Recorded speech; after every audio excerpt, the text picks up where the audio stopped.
Good evening. I'm Selwyn Collins, your host of CWS Conversations with Selwyn. Thank you for joining us. And for those of you joining us for the first time, a very special thank you. But before I go further, I would like to take a moment to extend a heartfelt and deep condolences to my friend Jason Martin and his family on the passing of his dad, Harold Wilfred Martin. Jason, my brother, my deepest condolences.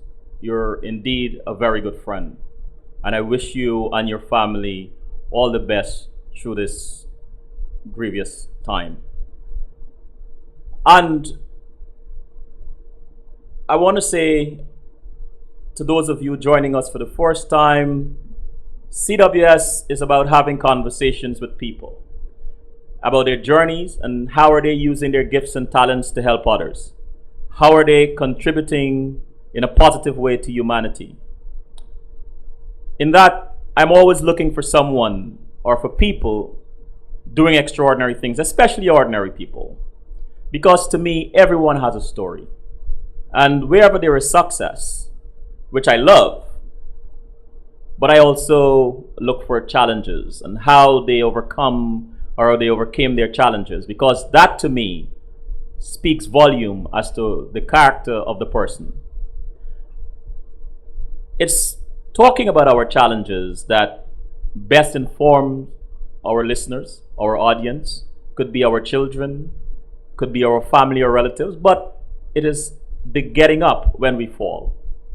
It's about rolling over. It's about leaping without knowing where you're going to land. It's about having an idea and taking that first step.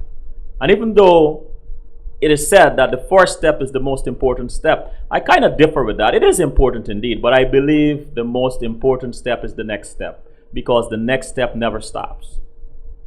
And so tonight, while I am anxious to bring on my guest Courtney Noel, who is a very good friend of mine, we grew up together.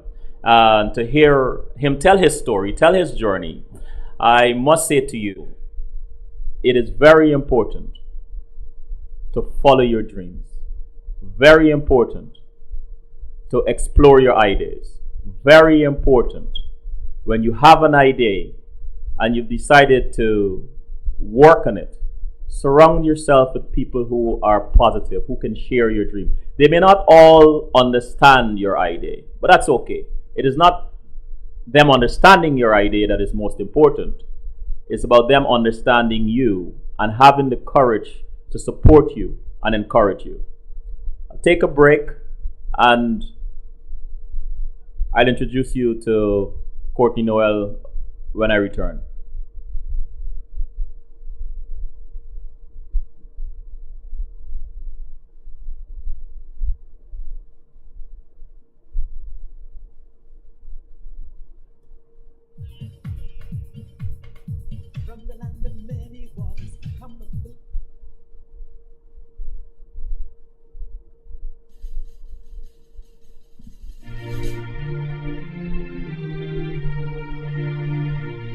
Arrowhead,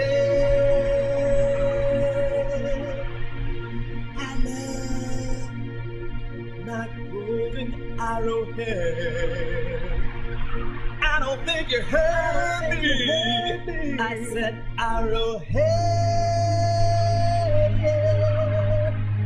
I love not moving Arrowhead. Mama, all GT Massive and crew, where are you? Where are you? If you're present, represent. If you're present, represent. Represent.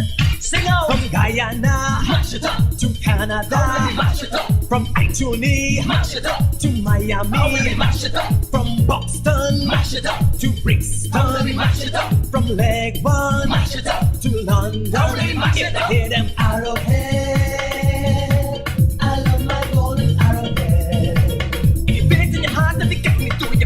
Arrowhead, I love my golden arrowhead. When I see the flag waving, it's a sight that's so amazing, and I can feel the rhythm blazing.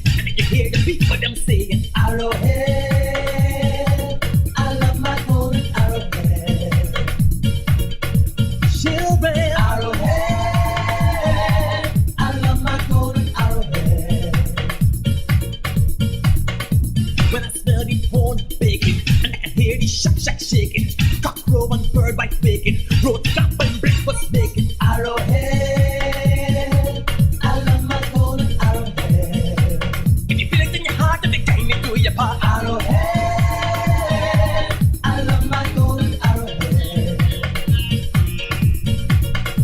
When I see respect pouring, I can feel my spirit soaring, and I can hear the crowd roaring in a way that God is on. Arrowhead, I love my golden arrowhead. If you feel it in your heart, if it came into your part. Arrowhead, I love my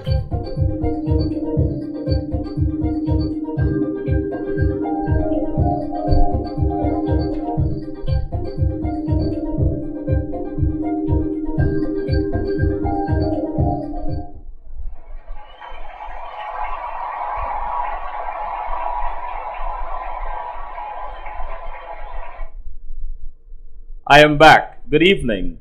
I am Selwyn Collins, your host on CWS, for those of you who are now joining us. The gentleman, the dapper gentleman on the other side of the screen, is my guest for the evening, my friend Courtney Noel. Courtney, how are you, my brother? I'm pretty good. I'm happy to be here. It's a pleasure. And thank you for coming on. Thank you. Welcome to CWS. I want to start off by, well, we're gonna have fun here tonight, Courtney. That's what it's all about. Yeah. As long as you're comfortable, my brother. I'm great. I'm good. All right. Let's go into it. My first question is, when did you know you could sing? That's that's a good question. That's a very good question. Actually, my mom was the person who really gave me an idea that maybe I had something, because my sister Cheryl, whom you knew, was really the luminary in our family. I mean, Cheryl was my hero.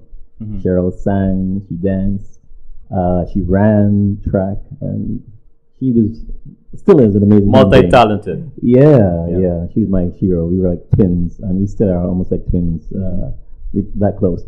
The thing is that I never sang around her because, well, I tried to, right. But I was the Tito Jackson of the family. I was just there for background noise. I couldn't carry a tune if they put it in a basket and they told me to run with it. I couldn't do it. I couldn't dance, at least not the kind of dances she wanted me to do, the choreographed stuff. Freestyling I could do, but I couldn't, move to the left, Courtney. I couldn't do all that stuff. So I chose the music. I had great fun choosing the music that she choreographed the dances to, mm-hmm. and I got a chance to meet some of the girls who were her dancers, and that was a lot of fun. So I kind of snuck in there with the records under my arm and got a chance to meet the girls, and that's another story. Right. But the thing is, I never sang. I never sang. I never tried to sing lead. Basically, I'd do the doom, doom, doom, doom, doom, doom thing. Mm-hmm. And so I was comfortable with that because I figured that was, my thing. I was always going to be a fan of music. Right. And I love film passionately. I was always going to the movies and coming back home and reciting the lines and stuff like that, reenacting the scenes. But in terms of singing, no. So as I grew older, I met a friend of mine at St. Stanislaus, Wilbert Baskin Jr., who had a great, great voice. He is actually Eddie Grant's cousin, and he sang. He won a music festival when he was 12, I think it was. That's Junior? Oh, yes. Yeah. He sang like an angel. Mm-hmm. And again, so I stepped back right. and let him do his thing. Time went by, and, I got older, my voice started changing. And what I would do is I would sing the songs I heard on the radio and then, substitute lyrics. Basically what I was doing was remixing right. in my own little way. Mm-hmm. And then one day my mom I think she was washing or cooking, something like that, multitasking as usual. And she heard me singing along with the radio and doing my little remix thing. And she said, in her typical Caribbean mother's intuition thing, she said, boy, why don't you write your own songs? And, the light just clicked on in my head. Uh-huh. Am I worthy to even try to write a song? Right. I mean, here I'm trying to even sing, hold a note. And the light went on, and her confidence in me made me try, I kept, I guess, honing my craft, and I got better and better at it. And then I started I wrote my first song here in New York. Really? Yeah, a song. It was a tribute to Malcolm X called "X Marks the Spot." Mm-hmm. And then I met a friend of mine from St. Stanislaus, child associate by the name of Mark Mohabir. And Mark, yeah, I remember of Mark. course, Yeah. Mark, aka Mobby. Yeah. He was the only person I knew who had a studio in Queens. Mark? And yes, Mark had a studio in the early '90s. I didn't know that. I journeyed from Brooklyn because the X Marks the Spot thing was the tribute to Malcolm X, and I recorded that song with him, and I ended up doing a performance of that song here in Brooklyn at Brooklyn College. So working with Mark was my first experience actually being in a studio, and we did X Marks the Spot, and then that led to other songs. I met a friend of mine who became a friend for life, and he had other songs. He was doing poetry at the time, and we just kept going from there. But that first experience working with Mark, because Mark had more experience than myself, of course, at the time, and but the thing is, it was so funny looking back now because he wanted, because of the fact that if I move too much, because when I'm performing, I'm never still. You know, I'm like Sparrow. Oh, okay. I used to call Sparrow Birdie because he's always jumping all over the place. But that was my thing. I bring a lot of energy to what I'm doing. I can't fake it. You know, I can't. So, but Mark wanted me to literally put me in a box because if I move too much, it would influence the microphone, the direction, everything else, and sounds were coming through the mic. So I tried to sing this fast funk jam, just standing still, and it wasn't coming out right. And then my friend who was there at the studio at the time, we know that we were going to become, friends for life. He suggested that maybe we should kind of like move the box. And when the box was moved, everything started flowing the way it was supposed to. But that was my first experience recording, and I'll always be grateful to Mark. How I mean, I'm hearing a couple of wonderful things here. I'm hearing camaraderie. I'm hearing, cooperation. I'm hearing, humility. Even though you're singing and you know that you can sing, you're still listening to people's advice and so on. And I mean, that's an incredible thing. My next question was to ask you, if there is anybody in your family that that sings or writes songs and so on. You said Cheryl is a singer. I mean, I'm learning that I went to school with Cheryl. Right. She was my senior and in school. Let me make that clear. And I never remember. I don't remember her singing. I mean, I heard of it, but I can't remember. And you just like sort of take me back in time. Yeah. Because Cheryl was very multi-talented. Yeah. But saying that, what was it like? Are you the last? No, second to last. Second to last. I was the last for 10 years. I held the spot. You beat my sister. She is the last for 5. Wow. What was it like growing up? Having all this creativity in you, but you had an older sister that you adore that was very much out there, very extroverted, very creative. What was that like for you? Well, it was great. I had no problems. The thing is, even though I took a back seat in terms of actually being creative, I took a back seat in that respect. But I was so busy having my own kind of fun, playing table tennis, chasing girls, and getting up to all kinds of mischief that any 16-year-old hormonally driven kid would be doing. I think I had too much fun. But my mom was always in the background, hovering, over myself and my brother, my older brother. And the girls, there were 2 girls in front, 2 boys, and then my last little sister. But the girls would always wonder why it was that my mom would kind of be more lenient with the boys. If my brother happened to go for a joyride or whatever, she'd tell my dad, Frank, talk to this boy, and she just kind of like ease off. But with the girls, she was, really strict. Yeah. Looking back as a parent now, I totally understand that. Right. I totally understand that. But the thing is, you were asking that question about people in my family. Basically, if I come from an artistic family, the first time I was asked that question, my knee-jerk reaction was, "Oh no, this is the," and then you mentioned Cheryl. Right. But then I stopped and I started thinking, and it just started coming to me that on my mother's side of the family, my mother's uncle and her brother were both singers in the police male voice choir. Oh, really? And yes, and even though I never had a chance to actually hear them sing, I do remember, as you do too, I'm sure, that you had to have a certain amount of talent Oh, yes. to make it. I mean, their harmonies were tight, razor sharp tight. And even though I never got a chance to hear them sing, that's what was happening on her side of the family. And on my dad's side of the family, my grandmother and my grandfather both played instruments. They were self-taught. My grandmother played the harmonica, only gospel tunes. Really? Granny didn't play anything else except gospel tunes. If Granny had a little shot of high wine, Granny would play all night long, and she was just a raconteur. She was a self-described historian, and she was deeply grounded where her faith was concerned. I mean, her faith was unshakable. I mean, she was, when she died, my brother eulogized her. He said, "My grandmother was 5 feet tall, but she was a giant of a woman, amazing human being." And of course, as a kid, watching her play the harmonica, I could get a little tired because it's the same old songs all the time, but she had such passion when she played. I mean, she'd always draw you in. My grandfather, unfortunately, never had a chance to see him, to actually meet him, because he died before I was born. But he played the fiddle. And my father said the only time he ever saw his dad lose his temper with his mom was the time when he went somewhere for a few weeks, and she put his beloved fiddle in the, quote, attic of the house, I guess the alcove, and the wood ants got to it. When he came back, there was no more fiddle, and he just lost it. And looking back now, my dad would understand that.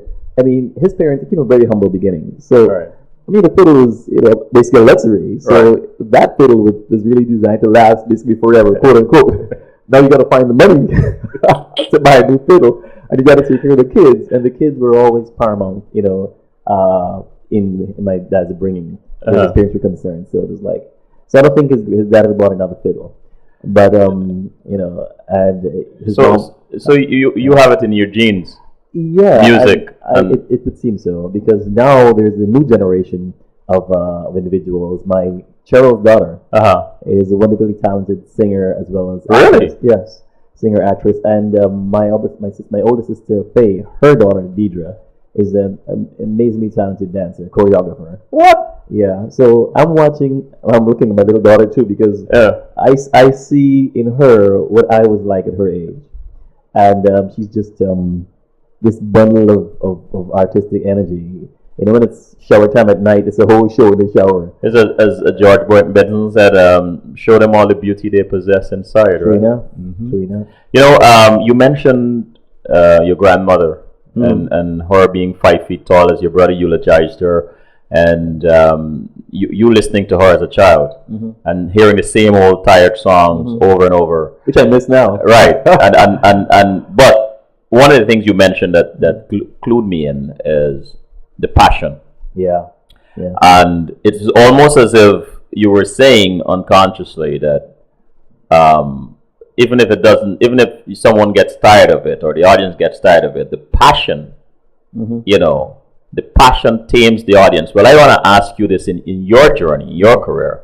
You discovered you could sing, and you started, and the song I was playing just now, for the audience's information, that's Courtney's song. It's Calypso, right? Soca, Yeah. and it's not your genre, Not at all. right? Not It's at all. something that you did in the sport of the moment. Very much so. Okay, so I mean that took courage, but it sounds good. I mean it's really a great song. For sure.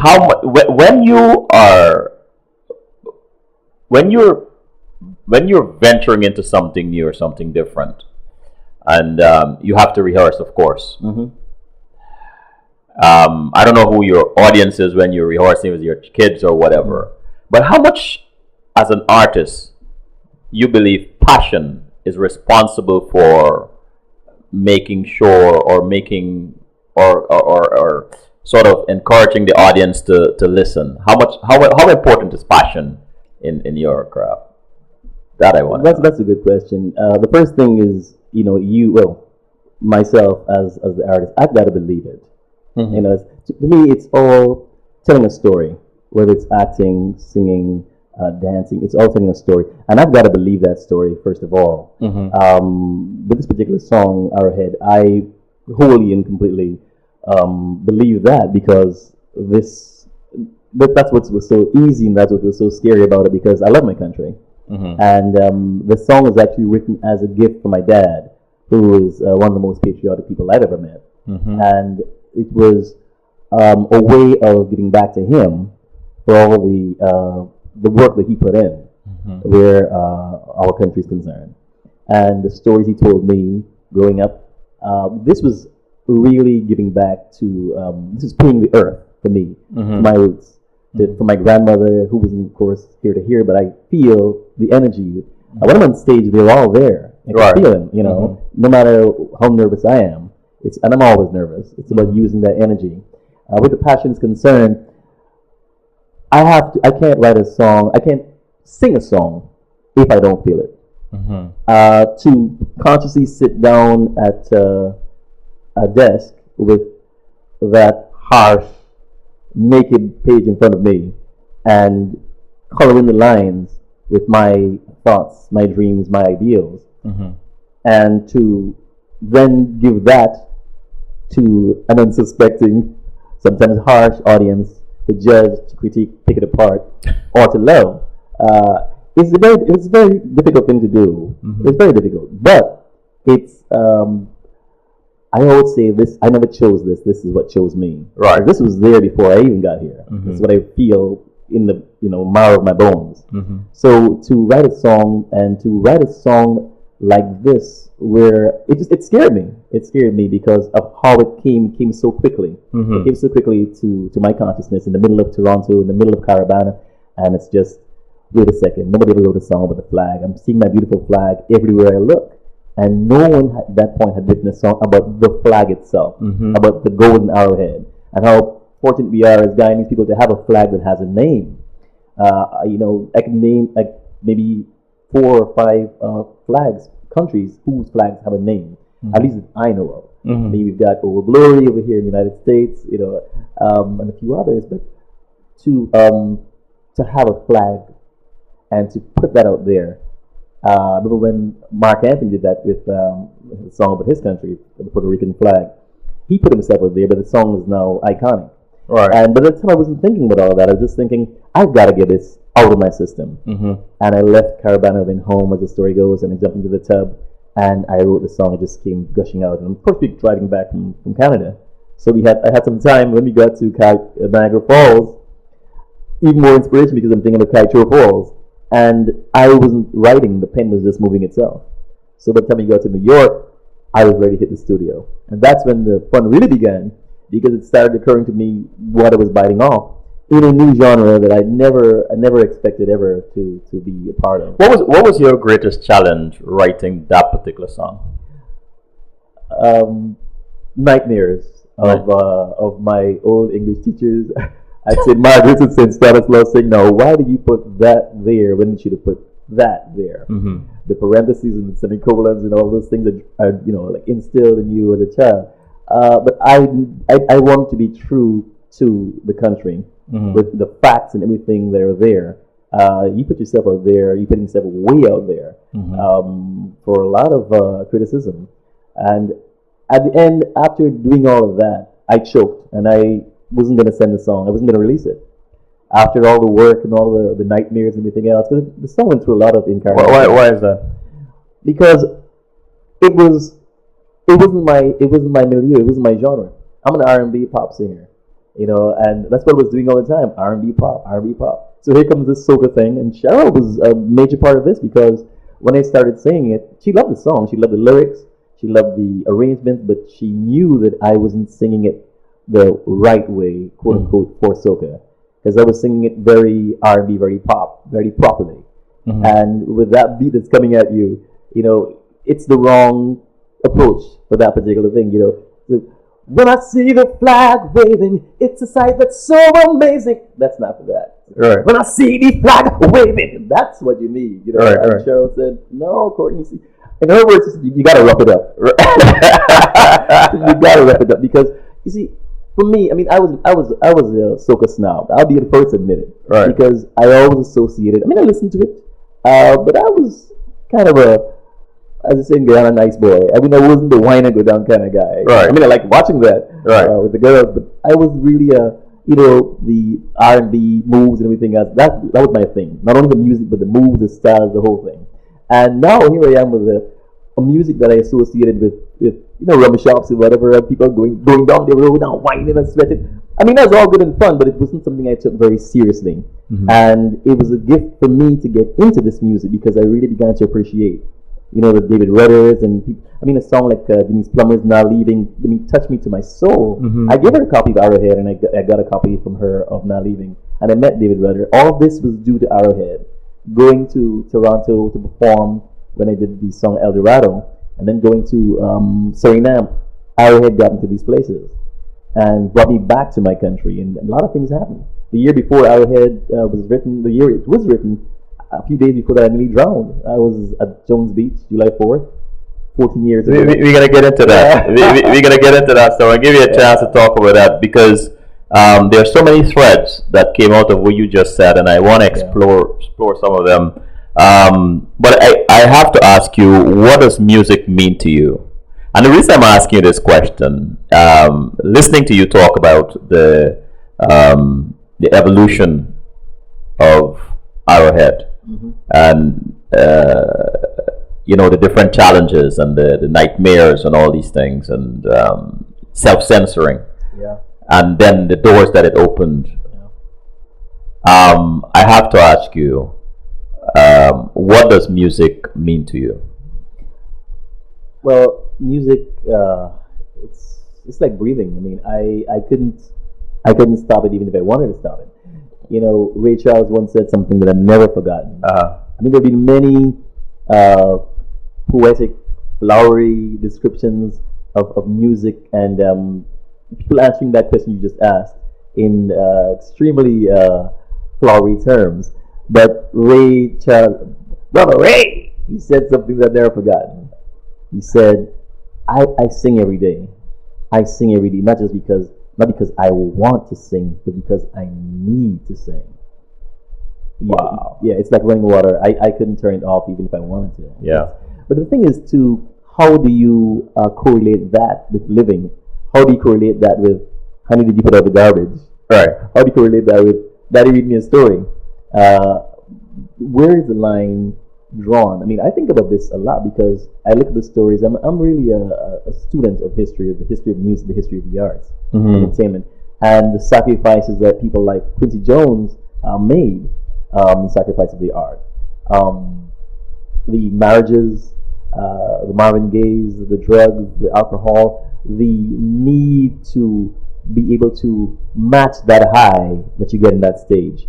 And you're touring, and you come off the stage in front of 40,000 people, and you've got to go through the back door, or you've got to go back to the empty, the lonely hotel. What do you do after that? Back in the days when the artists were touring in the Chitlin circuit, that's how a lot of them became alcoholics, because they were lonely. They played cards, they lost money, they drank. The girls were there, the groupies were there. As time went on, and you get to people like Will Smith, and then people who are touring, and they've got their tour bus with the gym set up and everything else, and they're touring with their families. That's smart move. But the thing is to really be able to understand that this is something you've got to be able to not necessarily control, but come to a certain space with.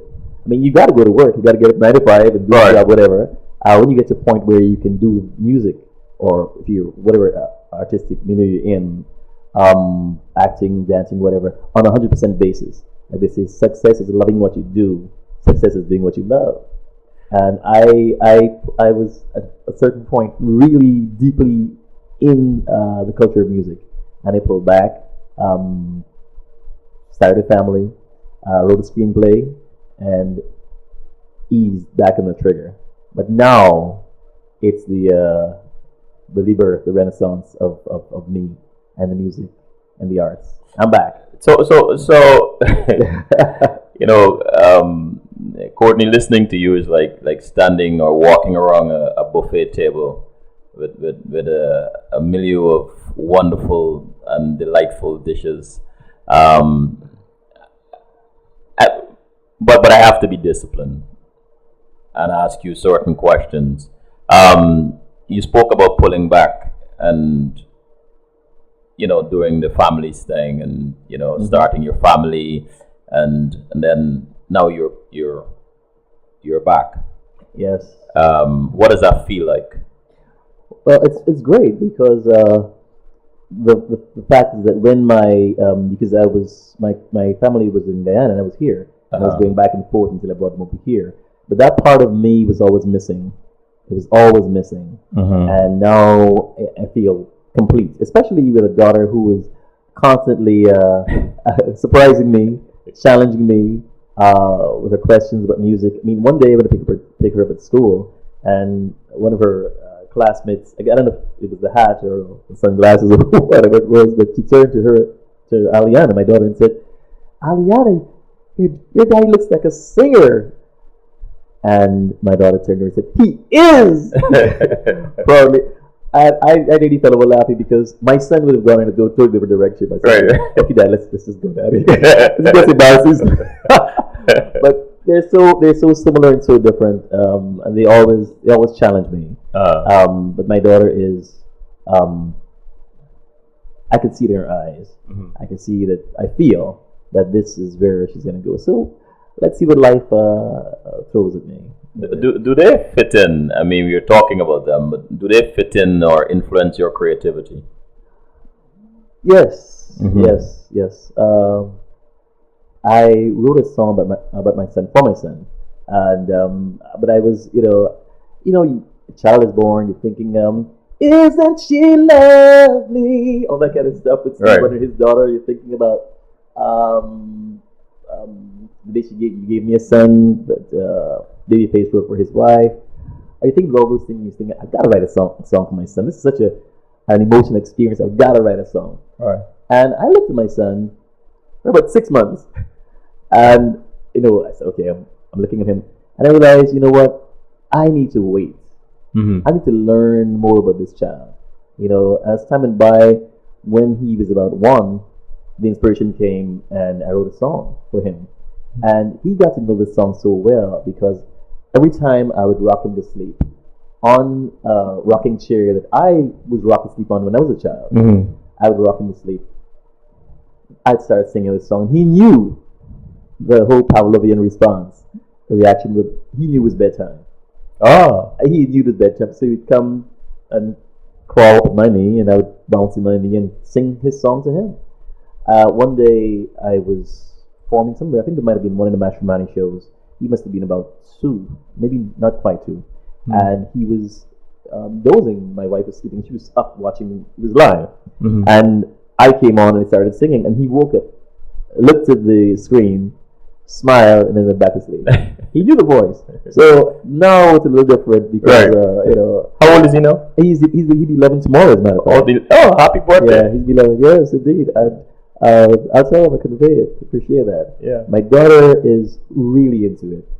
She really wants it, and we'll see. I mean, I don't know if she can carry it to him yet. She loves to sing. I don't know if singing loves her, but it's funny how it works because my niece who dances now, she really wanted to be a singer, and I guess God didn't bless her with a wonderful voice, but He blessed her with the skills to move like water. And my other niece, who was on one of my songs, I did a song attributed to Amadou Diallo many years ago, and she was, I think, 8 at the time.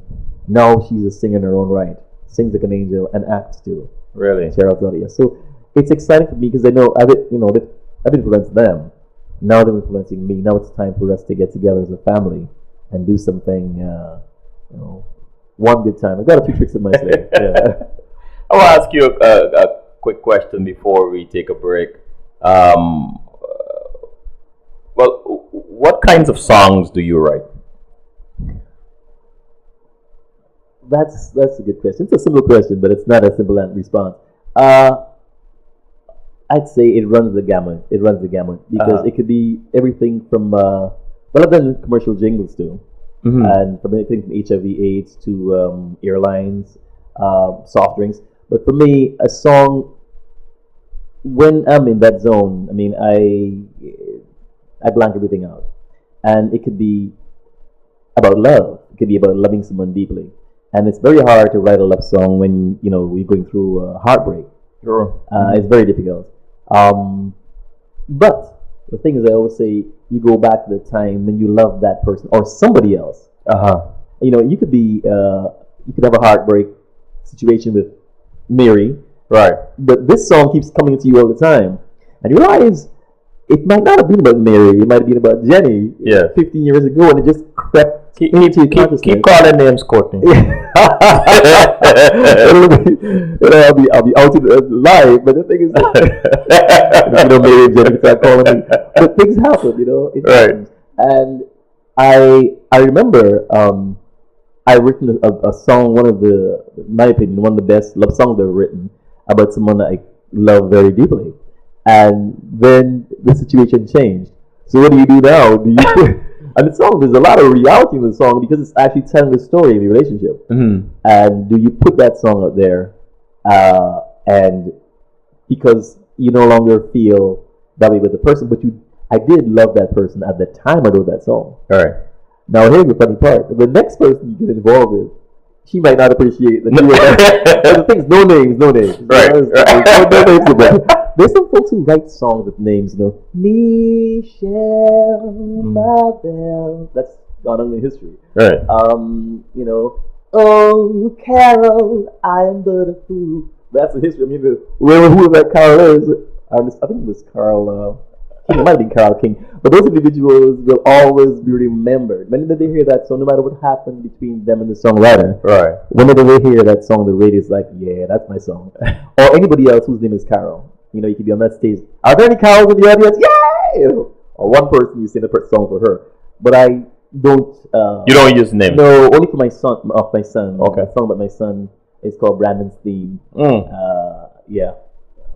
That's the whole different story. But to go that direction, it could be a very sticky wicket to bat on, man. Let's take a break, Courtney. Indeed. One day. Tell me. This is the land that coffee fought for. Martin Carter, another warrior. Some of the pen is mightier than the sword. Check out the power of the written word. Walter Rodney, a man of letter. He came hard, no one did it better. Mental hold that damn crew. If they can do it, you can do it too. Arrowhead, I love my golden arrowhead. GT, are you with me? Arrowhead, I love my golden arrowhead. I land a gold and diamonds powder. Times are hard, you must work hard. Kiddies abroad, come back home.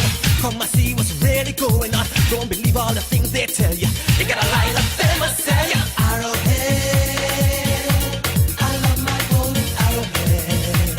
If you feel it in your heart, then you me to your part. Arrowhead, I love my golden arrowhead. Some people feel and they want it. That money and power they flaunt it. But we say no, I'm giving up. We're gonna fight till the very last drop. Don't believe all the things they tell you. They gotta lie to them and say Arrowhead, I love my golden arrowhead. GT, are you with me? Arrowhead, I love my golden arrowhead. From the land of many waters come people of different cultures. African, Indian, American, Chinese, Portuguese, coming together in harmony. One people, one mission, one destiny. Arrowhead, I love my golden arrowhead. You feel it in your heart, you can take me to your part.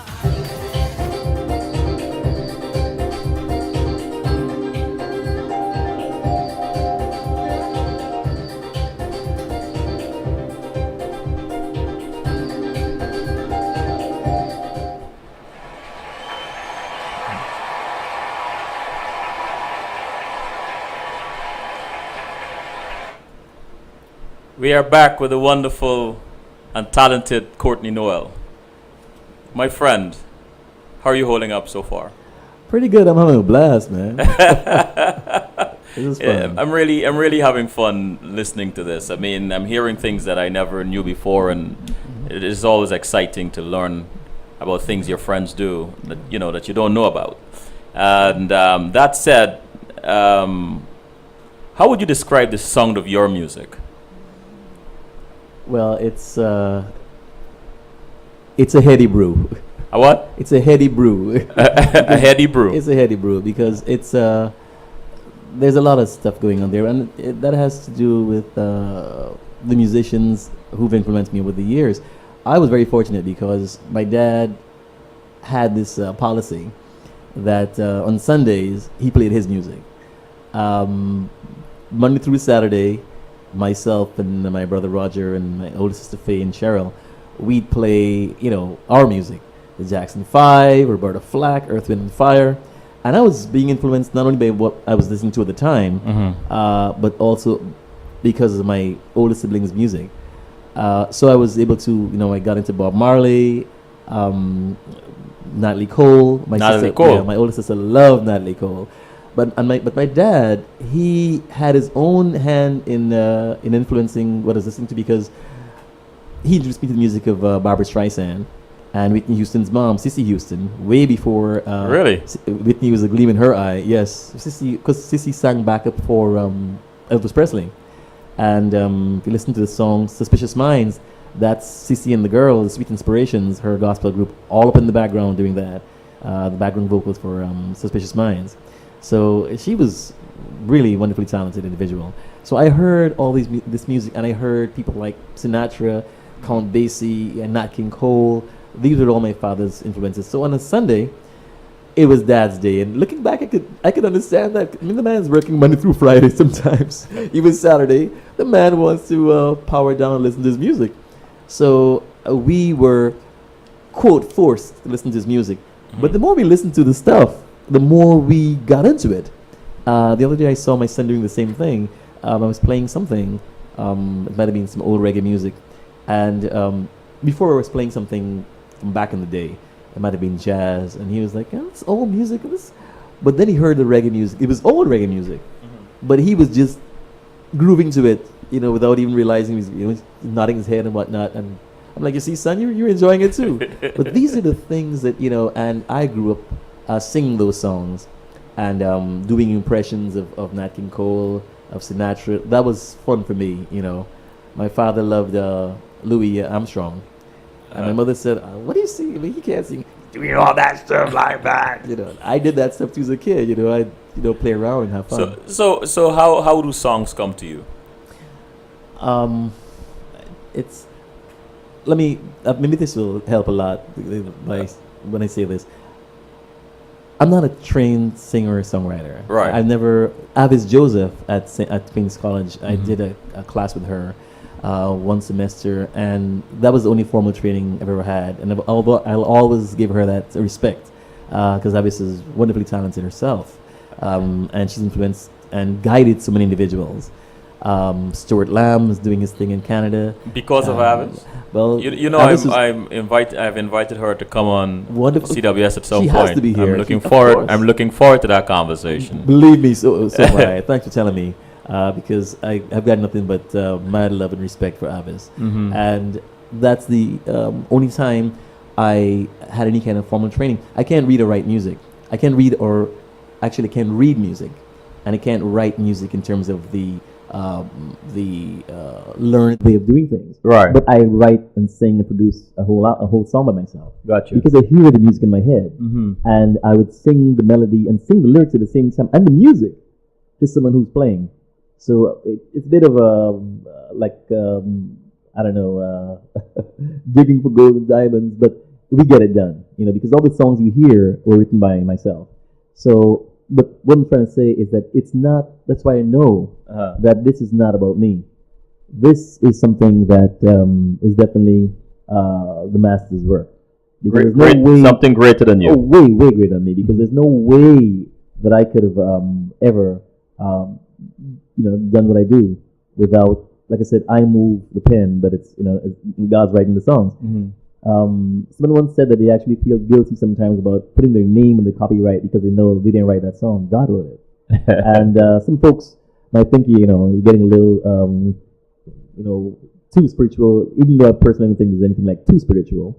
But this is what works for me. These are my realities. That there's no logical way that I could explain why and how it is that I can grab a pen, grab a blank piece of paper, go into that small booth, which could be the loneliest place in the world or the most liberating, the recording studio, and pour out of me what has been there all the time, and it's just been waiting for the right time to emanate. Believe you may can relate. Yeah, you were right. I can relate to that, but that's another conversation. Yeah. So, what's your favorite part about the writing process? Well, like they all say, and I really learned this when I was doing more than the music. I learned this when I was writing my screenplay. 50% of writing is rewriting, and for me, the favorite part. You mean? Is that what you said? The favorite part of it? No, the whole songwriting process. What's your favorite part? Oh, favorite part of the process, exactly. It's being able to hear the words come together in a melody, something that goes from just my head and the thought. But the thing is that as I've throughout the years, as I've had more experience writing, because at the beginning I would write poetry and then break that poetry and force and mold that poetry into something that's musically acceptable. That's what I did first.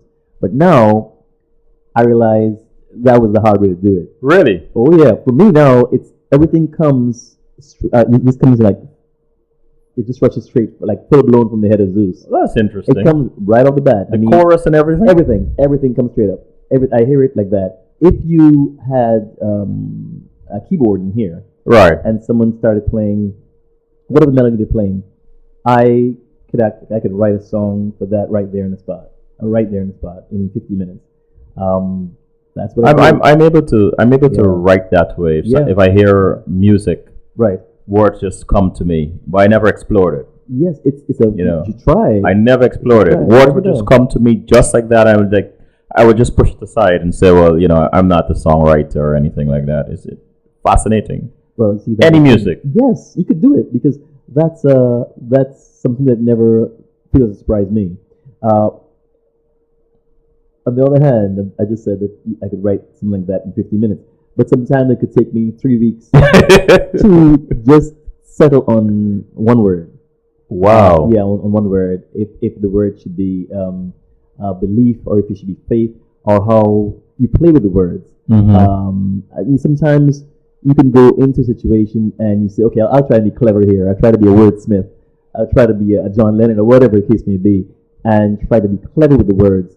Sometimes it works, sometimes it doesn't, and you have to be honest enough with yourself to say this is garbage or this is not working. And it depends on if you have a partner or not. One time, my friend wrote a song that was such a beautiful song called "Where Are the Moments," and he was so frustrated because when he writes, we did so many collaborations together. He hears the different voices because I don't sing only in one voice. I'm a bit of a schizophrenic singer. It's how the song is shaped. I sometimes don't have any input in terms of the conscious realization of the vocals. It is what it is. And sometimes when I try to fight it, it comes out the wrong way. But when he was writing this song, "Where are the Moments," because of a breakup with his girlfriend, he was getting very frustrated. And I literally picked the lyrics out of the garbage. There's about 10 pages of paper in the garbage. But I knew the song was a great song. I felt the power of the lyrics. And I picked it up and I started working with it. And it just started clicking. And it became a beautiful song. So that happens when you have a partner who can edit with you, who could be brutally honest with you. Sometimes people have heard us going at it, and there's no animus whatsoever. It's just about that word is not working. And sometimes, like I said, sometimes you try to be clever, but sometimes you just have to step back and let the song write itself. Like, for example, when I was writing a song with my son, and this song is a realization of history. It's actually historical representation of what happened, how I felt when he came into my life. And there's a lyric that says, when he came, I was ready. Had 40 years to prepare myself. I thought I had it all under control, but I was only fooling myself. From day one, he let me know a new day had just begun. So I'm bringing the whole day, back in there. Now through his eyes, I see a whole new world, sparkling and pure, just like my son. So using the word son, S-O-N, and son, S-U-N, in the same sentence, those things, sometimes you don't realize you're doing them until you look back at the lyrics. Right. Arrowhead, the same thing too. Every line, every verse of Arrowhead, there's the word land. I didn't realize it until I was happy to listen. Every verse has the word land. And it struck me afterwards, this is the land that Coffee fought for, from the land of many waters. It just kept coming all the time. And I realized, what's coming to me is that what is coming to me is that you had to be grounded before that song came to you. Yes. And that's what land represents to me. There you go. You had to be grounded. If you were not, it probably would not have chosen you. Right. But it chose you because you were grounded at the time. Yeah. Time has a way on this show of running away with us, and I have questions for you. So I'm gonna go. I'm gonna go a little faster. Fire away. You can be here all night long. That'll be fun. I have a question here about your musical background, if you had any formal training, but you mentioned that Abbas, that's the only bit of training you had. Do you play any musical instruments? No, I don't. This is another reason why I know, because I've run into so many situations in the recording studio with people who've been playing 35, 40 years, but who said that you can't do this. And I've always said that I've turned a lot of my weaknesses into strengths. And for me, not being formally trained, I couldn't tell you, I'm not proud to say that, but I'm not ashamed of it either. I couldn't tell you what's a G flat or an E, whatever. I couldn't sit here and lie to you and tell you that. But I do know if that note is working or if it's not working. So what I did, in the eyes of the keyboard player and the other musicians, it always seemed like we were taking risks. And now that would bring something out of them, because it's either, well, you can't do that, and I'm not working on this song. But very rarely did they do that. They always thought of a challenge. How do we bring that verse and bring that back here and put that vocal there? How do we stack that there, and how do we bring this here? How do we put that sitar into a soca song? How do we put that electric guitar solo? It's very technical then. Right. The thing is that there are certain parameters, certain musical rules, written and unwritten, that people should or should not do. And the thing is, people get stuck in that. It's that, okay, this is soca, so you break the rules sometimes. Right. Well, to me, it wasn't, but that's, again, go back to Arrowhead. To me, one of the biggest compliments I've had for that song, and again, this is not about me, but in a sense it is it doesn't sound like the regular soca songs are there. And this is all part of life. You want to sell your records. The powers that be, the suits, they want to make money. This is a reality. If they don't make money, you can't be employed.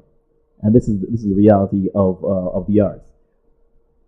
Thing is that if your song isn't sounding like something that they can sell, naturally they wouldn't take a chance on you. So what happens is that a lot of the artists, whether consciously or unconsciously, sometimes both, they don't even realize that, they try to slavishly mimic X, Y, or whoever is out there. I can't knock that. I totally understand that. But for me, not really being in that soca background, I was working with people who were in that background. But they also knew that from the very beginning, when you hear the Arrowhead, that's coming at you, that's more like a gospel thing. It's not really something that you hear often in something like soca. But to me, it was more a reverential tribute to the land of my birth. And you hear the national anthem melody being played there. That was very important to me. That was the announcement that I was coming through. That was my. I like that. That was my debut. It's symbolic too. The arrowhead pierces. I like that. Yeah. Very symbolic. Yeah, it was in many ways. There were so many shadings to the song. That's why I tell people all the time listen to the lyrics. There's a lot of stuff happening there. Let me go to the chat room a bit. Brian asks, do you get paid for Arrowhead? Ryan, that's a good question. Actually, it's my dad asks me about that all the time. Let's put it this way: I've made my money back, and I've sold records. I still don't think that, and it's allowed me to travel and to represent Guyana. Uh-huh. I don't think we were speaking about that in the break as well. I don't, in my heart of hearts, that song has not been promoted the way that I eventually want to, the way I want to eventually promote it. Mm-hmm. Thousands of Guyanese have heard the song. I mean, I'm very grateful for that. Have taken the song to heart, and shown me much love because of it. But I still have not filmed the video for it, the video that I'd like to film. And someone was saying the other day, you know, Courtney, it's been years, I guess 10 years, 13 years that the song was written. 13 years, actually. And, you know, maybe it's, you know, let's let it go its way. But for me, yeah, it's timeless. Yeah, Our flag is timeless. It is. I mean, the flag is You going know, anywhere. Yeah. But for me, I think sometimes you've got to wait for the right opportunity Right. and the right people. And I believe that I'm close to doing it right, along with a few other songs. Yeah. I agree with So you. many on people that. over Yeah. here haven't heard it. You know. Yeah. Wow. Yeah. And Denise asked, who is your favorite artist? Well, that's a toughie. I've got so many. I mean, Give us three. Give us three. To be fair to you, give us three. Well, Marvin Gaye definitely. Mhm. Marvin Gaye was a true artist, a true poet. Michael Jackson was dancing ability, his music, his passion, love of the craft, to breathe music. And Bob Marley. And Bob. Yeah. Three of my favorites too. Three of my favorites. I would throw in Stevie, Courtney, He was Stevie. amazing. Yeah. Amazing human being too. Yes. But she said three. I mean, I. Yeah. I know. Yes. I was I'm- over 10. I wasn't being fair. And Denise asks again, do you do commercials? I've written and been part of about 15 commercials, jingles. There's a commercial we were talking about that recently. The icy salt drink commercial that's on YouTube, which is a lot of fun to make. I've done ads from everything from I think earlier from HIV, coming from the UN background. I was doing a lot of work when I was in Guyana with UNICEF because of my United Nations background over here. It doesn't matter what it is. If you were selling it and I believe in the product, I'll be part of it. Soft drinks, Anything. national pride. Yeah, I don't know about the female hygiene products, but that's a whole other story. But whatever I commit myself to advertise, I'll be part of, and I'll do the best. You know, I saw your IC commercial, and the first thing that came to mind is freedom. Right? You look free. Yeah. You expressed yourself like someone who's free. You smiled. I mean, you're an actor, of course, but and you know, as an actor, you're supposed to be able to do these things. But there was something else there. There was an energy. There was an essence there that I saw. What is freedom in your craft? How important is it to feel free? Very important.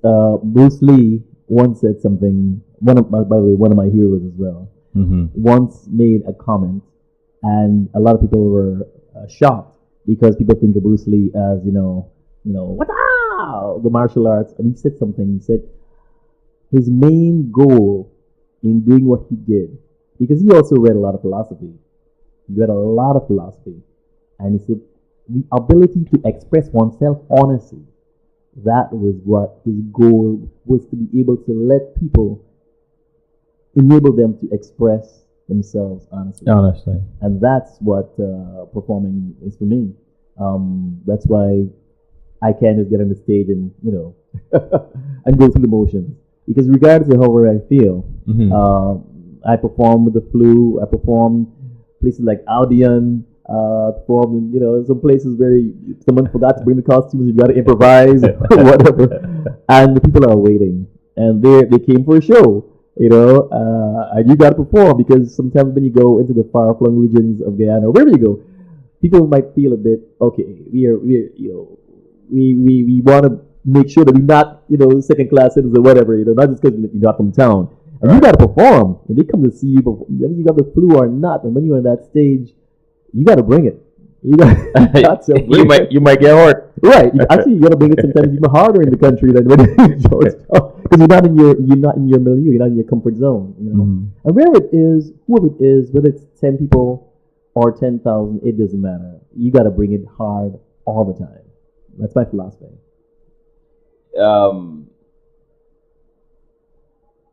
You also sang Arrowhead song at a UN event. Tell us about that experience. Actually, an event. I'm trying to remember that. I sang the song about the children. Right. Yeah, I think the writer made a mistake there. Yeah, the Arrowhead thing. The debut was at the Shaggy Show in Guyana in 2000. Really? Yes, 2001, and that it was really mind blowing for me because I hadn't performed the song live at that point. I'd never sung it live, and the audience, of course, had heard the song because it was released at Mashramani and it was very popular at the time. Now we're going into Alvin Guyana, and I was turning 40, and I wanted to do something that was really different and special for me. And the Shaggy was in town. And singing It Wasn't Me, and I had the opportunity with a live band to perform the song for the first time, and that was an amazing experience. Because not only was I performing it for the first time, I was performing in front of that kind of crowd. Were you nervous? I was very nervous. Yeah, I was very nervous. The people, it was such. I mean, I literally got cold sweat the night of the show. Really? Before I left home, I got cold sweat, and I thought it was going to lose my voice, and I got up there, and the band was primed. I was performing with the Mingles band, and they were ready. They were ready, and the audience was waiting. We were opening for Shaggy, and we had our little 5 minutes of fame or whatever before Shaggy came out. And a lot of stuff happened that night because I got into a zone, and I was having so much fun. I looked to the left and I saw Shaggy's manager. He was tapping his watch. I looked to get the manager for the band. You didn't want to stop? No, I went into a whole zone and became break it down, bass and drum, bass and drum. If you love your country, wave your arrowhead, and we just went on. And the thing is, I got caught in my own little trap because I didn't know how to stop. The funny thing is, the guy who was arranging the music was one of the talented trumpet player. I'm going on and I'm going down to the ground and I'm performing, and I go, if you hear them arrowhead, and then he realized that I wasn't going to do it. I couldn't stop. I was just going, and I was waiting for him. Then he went to the then I heard that and they started singing to that. Right. And the horns are going arrowhead. So we were having fun with each other, and it was like a dance we were doing that we weren't even aware of, because it could have been a really sticky situation. So how disastrous that would have been if he had not, been experienced and rescued you, so to speak. Well, it was actually, in retrospect, it wasn't that bad, because what would probably happen is the music would have just have started playing the music, just bringing it down the music. But he actually led it into a coda, which was something I didn't expect at all. That was pure genius. That's genius. That was genius, and it worked so much better because it looked as if it was actually planned. And far from it, because I was going down, I was literally going into the ground, my eyes closed. That reminds me of James Brown. I didn't realize. I saw a documentary that I used to think James was doing lots of crazy stuff on the stage, pointing to a man and asking, "We're gonna take it to the bridge. We're gonna take it to the bridge. We're gonna take it to the." I didn't realize James was kind of scolding his musicians, and some of the signs that he gave them were telling them was telling them how much he's gonna fine them for making a mistake. I didn't know that, and so when I look back at some of his videos and listening to his songs, is with a different ear. I'm laughing now. Right. So repeating himself to a guy, to one of the musicians, is like, you messed up the last time. You sure you're ready? You sure? I mean, that's pure genius. That's pure genius, right? Yeah, they said Jimmy was crazy. He was crazy like a fox. The man was brilliant. But he was brilliant. Yeah. I mean, he changed the whole structure of music. Actually, that's right. Yeah, that's right. But how have building relationships and mentoring help you get your songs heard? Good question. Heard, well, what I was doing even before I started making music and releasing songs in Guyana, I was practically obsessed with finding talent in Guyana. So I started going back in '97 after 17 years away. And I always had a camcorder with me. And I've got priceless... my camcorder. Okay. And I've got priceless footage of various musicians, artists, artisans, because I felt in my bones that I was going to do something one day with the talent that was in Guyana. I didn't really see myself coming back as a soca singer. I saw myself at some point coming back to put on concerts with Guyanese artists. So things when it went down, when I released Arrowhead, I met with the people who were really hardcore soca artists, and we became friends. Matter of fact, my wife was making the joke. She said, when you do interviews, I don't really hear a lot of artists talking about other artists, but you always bringing up other individuals, because I came to learn. Yes. I came to learn. That's the mistake I think a lot of other artists made when they went back, when they came back to pontificate, I guess. And though they, a lot of them had harsh experiences before they left Guyana. So in some ways, this was their turn. And I guess some of them hadn't realized how much things had changed and what progress had been made. So, you come back, you gotta be humble. I mean, that's my philosophy.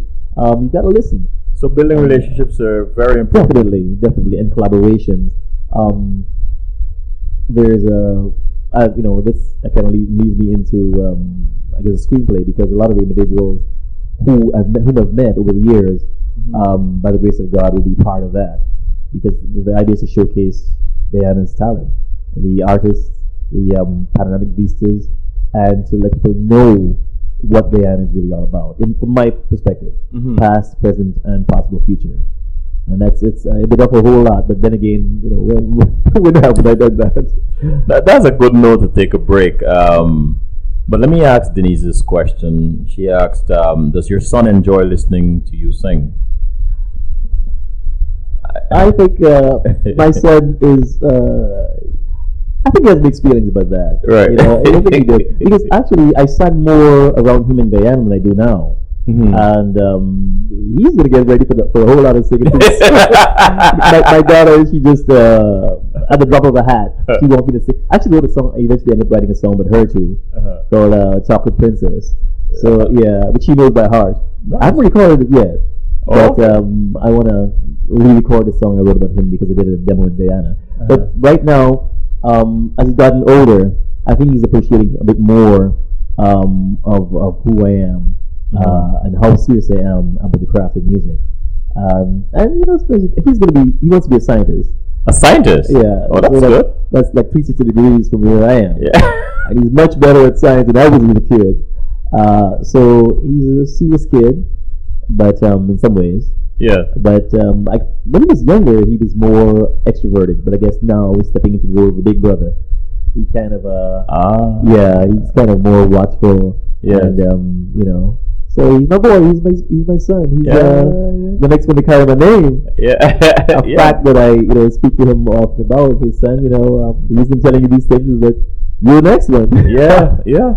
But he's an interesting individual. That's good, right? That's good. Yeah. Continuity, right? Yes, because like I always say, if I could be half the man that my father is father to me, half the father he was to me, right, I'd be doing twice as good as I'm doing now. Wow. So my father's my hero. So one day, hopefully, my son look at me that way. That's a good note to take a break. You know?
And God said, suffer the little children to come unto me.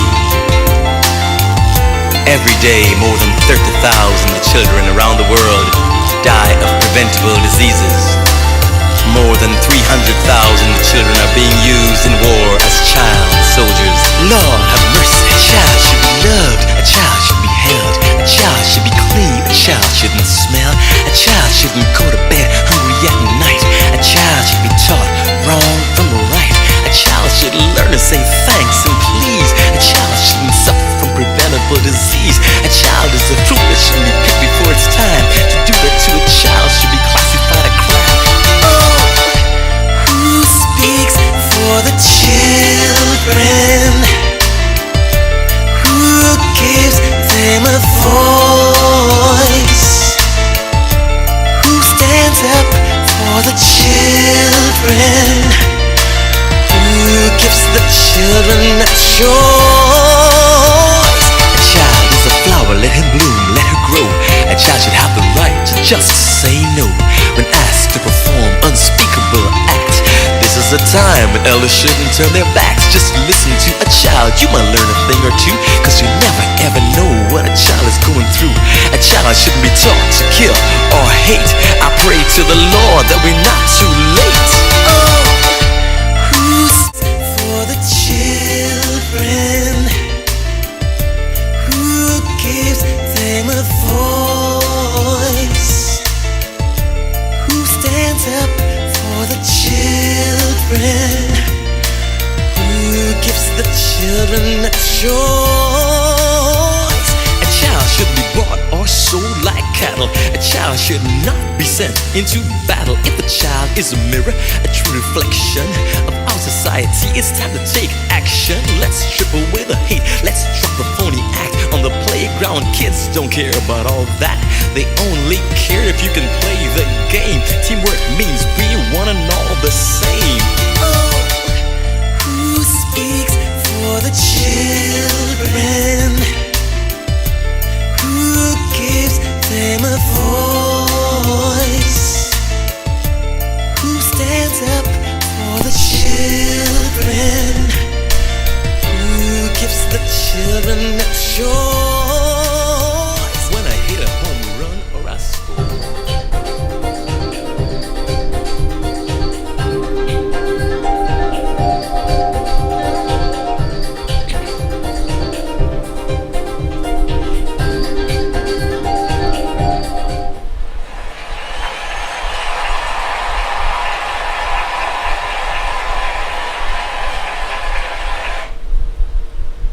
We are back once again with the very talented Courtney Noel, My brother, how are you holding up so far?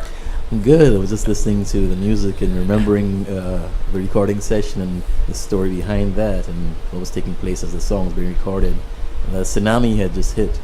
That, as you're hearing the music, that was what was going through my head because it was happening right then and there that night. I mean, I hadn't planned the tsunami, of course, but it really influenced what you hear coming from me. I like it though.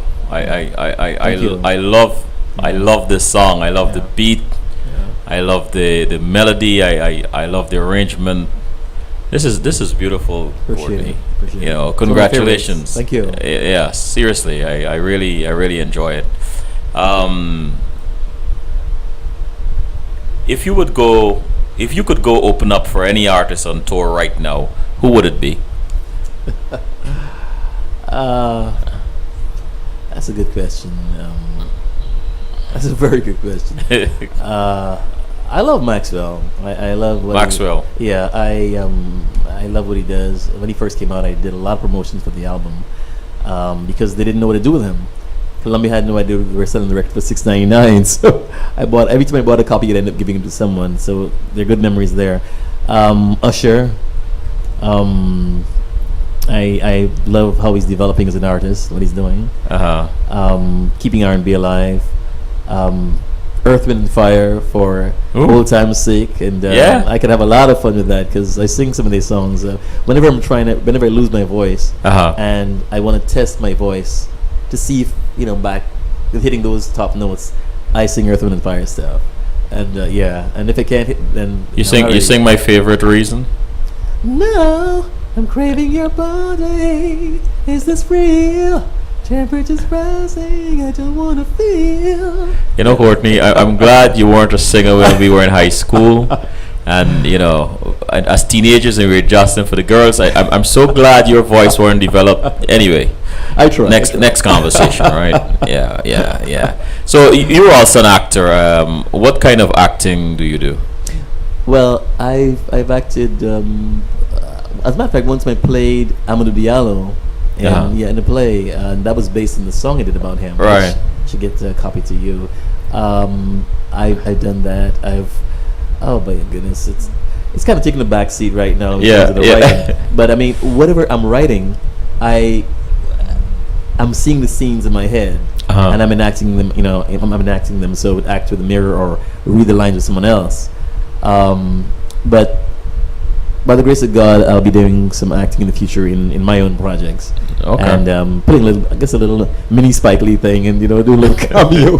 The guy who pops up every now and then, message, whatever. It goes back down.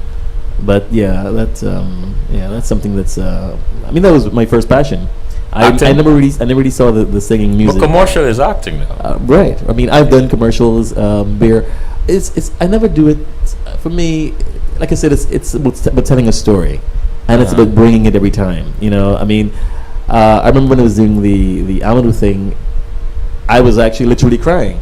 I mean, it was a very small part, but that's how I felt. I mean, you always think about they're using the stuff and the mental in their eyes, but if you're really there, you're gonna feel it. You're gonna cry without needing that. Now I'm actually. Like I said, the screenplay took a lot out of me. I wrote it in 3 months. 3 months? Yeah, 3 months. And I just every day I was writing in longhand on yellow legal pad. Really? And the thing is, maybe I could, I don't know if you want to ask a question about that, but since I guess I'm on a roll right now, one thing I would say to anyone who's writing a screenplay, I guess with any writing of anything, this is the experience I brought from writing music. I learned not to edit myself when I'm writing. I learned that the hard way because it held me back. You're writing it and you're wondering, I wonder if that's going to fit. No, let it all just whoosh. Just let it flow. Let it flow. I agree. I totally agree with that. Yeah. And then go back later. Exactly. Yeah. You can clean it up after, but when that idea hits you, it's like what they were saying. This article I was reading about Drake recently, and I know exactly what they're talking about. The guy who does his beats 40 was saying, when I'm doing Drake's music, we might do 15 takes of one song. I've done 55 takes of a song, of a fast song, and they almost always go back to the first take because that's when the emotions are fresh. That's when your voice is stronger, and that's what they said about Aretha Franklin too. She was a one-take lady. That's it. Next. Let's go. Next. I know when I'm Yeah. when I'm doing creative writing, Yes. if I catch myself thinking, I stop. I stop. And then I realize I'm no longer the instrument, Right. right? Right. I am now the director, and I don't want to be the director. Right. I want to be the instrument. Right. Once I catch myself thinking and thinking too hard, Right. nah, stop, leave it alone, Yeah. go to bed, right?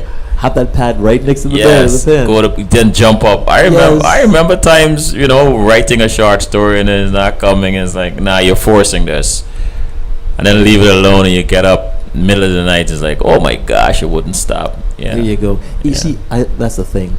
Music, let's say, forget music. Creativity Mm-hmm. can be a wonderful wife, but she can be a harsh mistress. Oh yeah, A harsh mistress. Oh, Because yes. that will force you. Because I did it. The same thing you're talking about. 1 o'clock in the morning, you want to just roll over. You've been writing all night. It's 2 o'clock in the morning. You just got to bed maybe around 11 o'clock midnight, and that consciousness, and you know it's not you.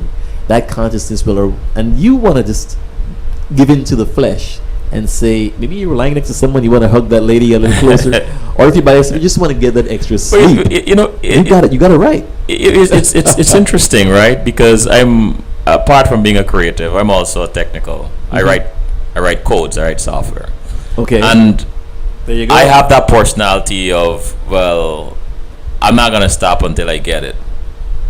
But there are times when it's not prudent to do that, and I get a licking. I mean, I would be up 1-2 o'clock, sleep busting me, Yeah. tearing me up, and I'm like, no, I gotta figure this out, and then I would hear my mother's voice somewhere in my head saying, "Son, go to bed." Right? Go to bed. And I would get up maybe a few hours later, even though I would go to bed at 2-3 o'clock, get up for a few hours later with the answer. Yes. With the answer. And what that says to me, I mean, this is not my, I'm not the one being interviewed here, but No. we're flowing. What that says to You're me quite is right. obedience. You know, To the when muse. yeah, you have to be Yeah. obedient. You have to be. And so I hear you, my brother. Well, the thing is, Selvin, you're on point with that. The other side of the coin is this is so important to really be, and this is something that I watched Birchmore Simon from Cross Colors in Guyana tell the young ones coming up who want the fame and the fortune and want to be stars.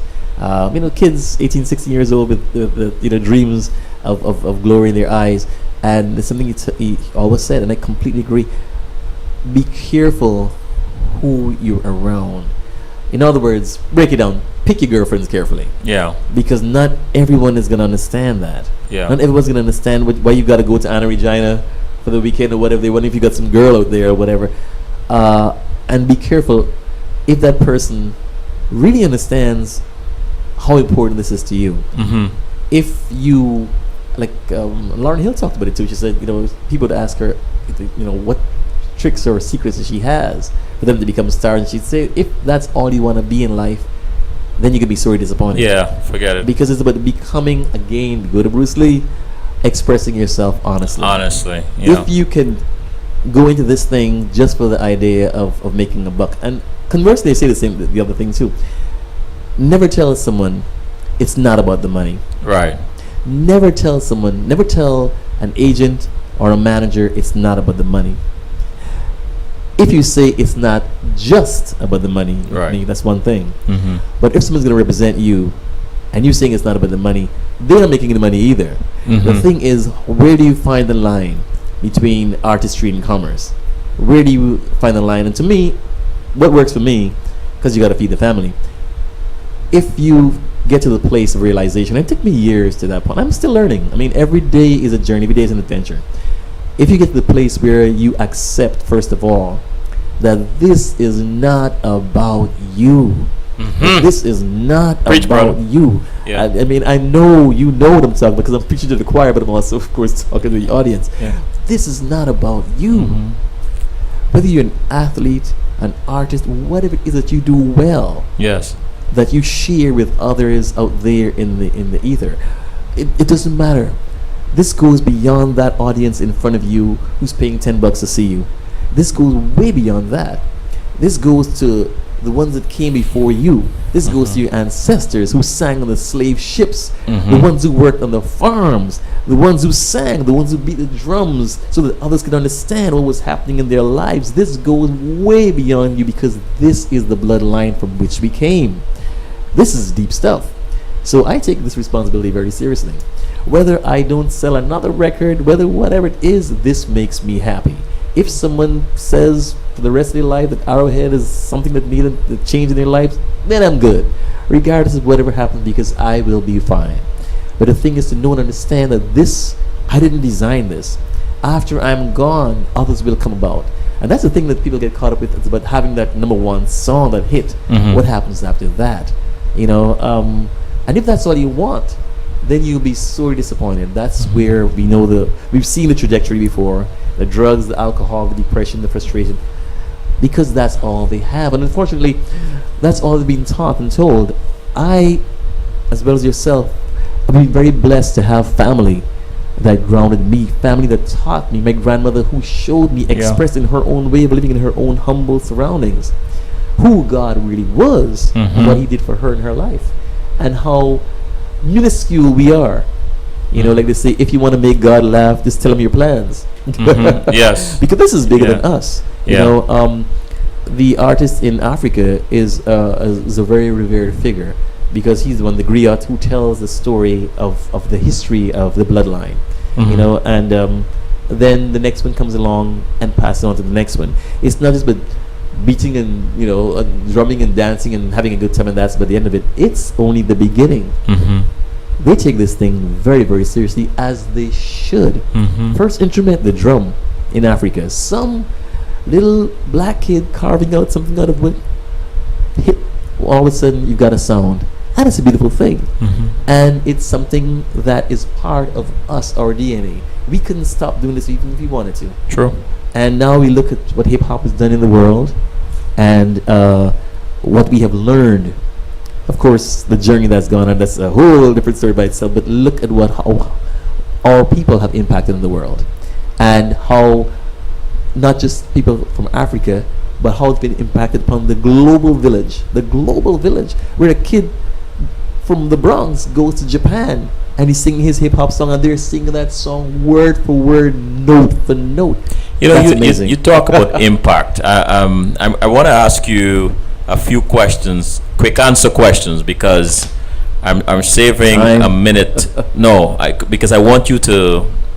I'm going to ask you to tell a particular story, but let me ask you these questions fast. What favorite song do you sing when you're in the shower?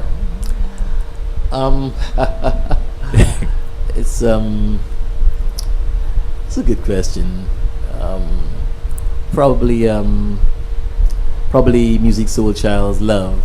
Or I'm Ready for Love. You're ready for love. Yes. Do you enjoy karaoke singing? No, I do. When I first started, for years I didn't like it. You didn't like it. Okay. I was very uncomfortable with it. What do you like the least about your singing? The least. Yes. The least. Well, I edit myself a lot, so I'm always looking for the flaws. You know, I'm never gonna say I'm perfect, because I'm not. I'm nowhere near perfect as a singer. I don't think I've done enough. There's a whole lot more to be done. Let's just put it that way. I've got more adventures I want to experiment with. Here's a question. I'd like to be able to carry notes longer, though. Oh, yeah. Yeah. Who can make you stop dead in your tracks when you're upset?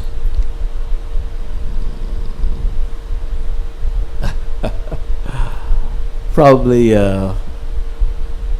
my sister Cheryl. Really? Yeah. Yeah. Really? Yeah. Even though she might even want to get me upset in the first place. I'm not gonna lie, but that's irony for you, man. Yeah. Cheryl, she could stop me dead in my dead in your tracks. Yeah. Yeah. What makes you laugh out loud? My kids. Your kids? My kids. Also, old movies, like Some Like It Hot. Cotton Comes to Harlem. Cotton Comes to Harlem. Trick Baby. All that stuff, all those old music, those films, yes. I like that. They did the work. Huh? They did the work. They did the work. Old Bill Cosby, Richard Pryor. I want to hit the chat room before we close quickly. All right, KI or Elsa asked, "Are you going to do another soca?" Yes or no answer. Oh yes. Okay, many more to good. come. Tessa, what do you like most about writing songs? The journey, just starting with a blank piece of paper and watching it evolve into something tangible. Beautiful. DSACB asked, said, very enjoyable program. Thanks, Courts. Bless up. Thank you. And My pleasure. and Courtney, I asked this of all my guests. Take us out with a few words of wisdom. I mean, you did a wonderful job there a few moments ago, and I feel like if I am, I'm actually cheating by asking you to do this again. But to our listeners, especially you, just give us a few words of wisdom or words that principles you live by. Mhm. Well, I'm actually gonna paraphrase the famous poet Robert Frost when he said, "I can tell you about the world in 3 little words, about life in 3 little words. It goes on." Do what you gotta do. Enjoy your life. Have faith. Persevere. Stay strong. Believe in your dreams. Believe in you. Because dreams die first. And when the dreams die, everything dies after that. Courtney, I like that. I want to say thank you. Thank you for coming on CWS. Well, thank you for the opportunity. Sam. You're welcome, my brother. Thank you for being so candid. Thank you for being such an enjoyable conversationalist. But this is nothing new to us. So true. This happened when we were, imagine us saying kids when we were kids. Yes, we were teenagers. Believe it or not. Yeah, believe it or not. You were always easy to talk to. Yeah. But tonight was Me too. a great learning experience. I learned a lot. I love the pearls of wisdom that you dropped on us. I learned about some of the things that are important to you, like perseverance, Oh yes. like determination, like Hey. taking risks, Courtney. Yeah. Taking risks. I mean, to write a song in a genre that is unfamiliar to you, is new to you, is different, and to take chances with it. But what I got out of that, more importantly, is your humility, your ability to listen. You had it, or you thought you did, and your sister Cheryl said, "No, Courtney, let's try something else." Yeah. And right away, you were able to. Well, I don't know it happened right away, but you give up what you had and Right. tried it the other way. Start from ground zero. Start from ground zero, and here we have Arrowhead. And I can't emphasize enough how important it is for us to be obedient, to be humble, and to take chances. And so, again, thank you, my brother. Thank you. It's been a pleasure, Selwyn. All right. And before I close, I want to say condolences to my deepest condolences to my friend Jason Martin on the passing of his dad, Harold Martin. My brother, thank you. Courtney, you want to say? Oh, definitely. I was just aware of that this evening, as you mentioned it. And I'd like also to send condolences from the Noel clan, because my father knew his father. Oh, really? Yeah. Oh, yes. So, and as I knew Jason, so I extend my condolences on behalf of my family as well. Yeah, this touched me, really touched me deeply, Yeah. And I mean, Jason is such a wonderful brother, and I texted him today, and he texted me back with, my dad would have said, life goes on, especially for the living. Mm-hmm. I mean, amazing. But Yeah. I must close the show, and so this is Selwyn Collins saying thank you for listening, and good night. Tomorrow our guest is Glenda Pereira, and so please do tune in tomorrow evening, the same time, 8:30 p.m. to 10 p.m. This is Selwyn saying good night and God bless.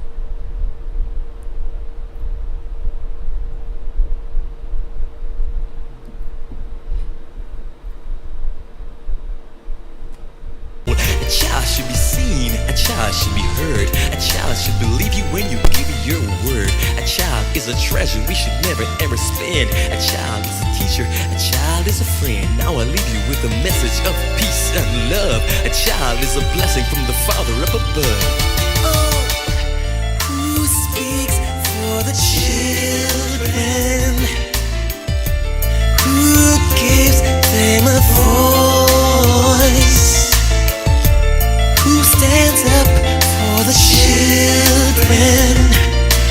Who gives the children a choice? Who? Tell me who?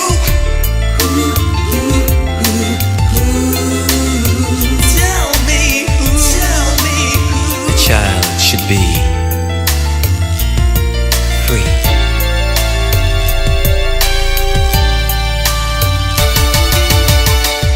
Who speaks for the children?